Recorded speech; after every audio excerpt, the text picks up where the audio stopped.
कोई भी चीज़ बहुत मुश्किल नहीं है।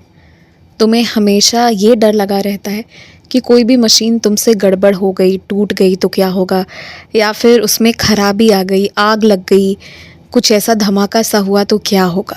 अगर ये सवाल मन में पैदा होते हैं तो कोई भी मशीन चला रहे हो, गैस चला रहे हो, कुछ भी कर रहे हो, तुम्हारे हाथ में मोबाइल है, इतना तो मैंने तुम्हें समझ दिया है कि तुम उसमें से ढूंढ सकते हो कि सावधानी कैसे बरतना है और कोई भी आपातकालीन परिस्थिति में क्या करना है, कौन से कदम उठाने हैं। ये सब कुछ पढ़ लो, देख लो, और फिर इतना तनाव मत लो। हर दम जब तुम काम करते हो मन में तुम्हारे चलता रहता है, धमाका हो गया तो क्या होगा, आग लग गई तो क्या हो गया, टूट गया तो क्या होगा। क्यों सोचते हो? आज से पहले कितने बार तुम्हारे घर पर इस तरह की चीज़ें हुई हैं, उससे क्या हुआ? किसी की जान नहीं गई, किसी को कोई नुकसान नहीं हुआ।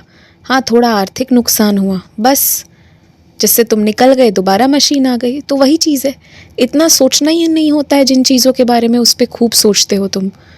मत ऐसा किया करो।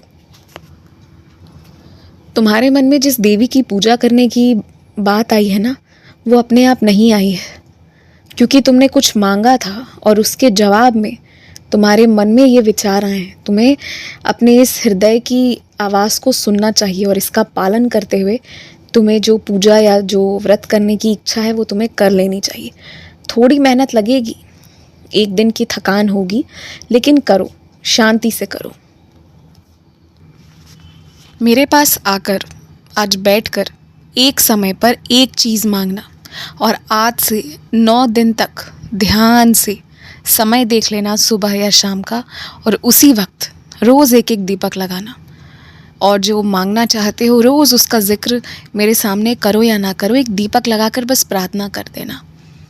और 9 दिनों तक जो भी होना सब मेरे ऊपर छोड़ देना। इन 9 दिनों में समाधान पक्का निकल कर आएगा।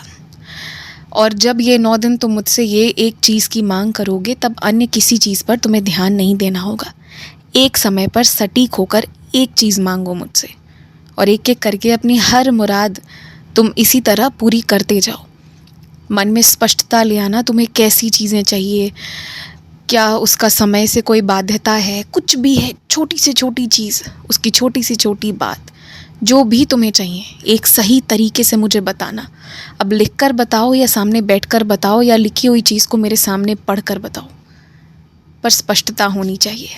इतनी स्पष्टता होनी चाहिए कि उसके बाद कहीं से कोई दुविधा मेरे पास ना रह जाए, कहीं से कोई सवाल पैदा ना हो। और जो चीज़ समझ ना आए, जिस चीज़ के बारे में तुम्हें खुद नहीं पता कि तुम्हारा दिल क्या चाहता है, वो चीज़ तुम मेरे ऊपर छोड़ देना, और बाकी जो भी है वो सब स्पष्ट मुझे कहना। और फिर देखो चमत्कार कैसे क्या होते हैं। और मैं तुम्हें ये सिखाना चाहता हूँ, समझाना चाहता हूँ कि एक समय पर एक चीज़ मांगो, तुम्हें निश्चित मिलेंगी। अब तुम आज महादेव को मंदिर जाकर जल चढ़ाओ, चाहे तुम अपने घर पर जल चढ़ाओ, स्वीकार दोनों जगह होंगे।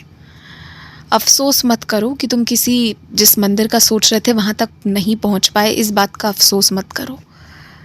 तुम नहीं पहुँच पाए तो वहाँ से प्रसाद तुम्हारे पास आ जाएगा, मतलब आशीर्वाद आ जाएगा। और वैसे भी मैं तुम्हें ये समझाना चाहता हूँ कि जब महादेव को तुमने अपने मन मंदिर में बसाया हुआ है, तो तुम मंदिर जाकर पूजो या घर पर पूजो, बात वही है।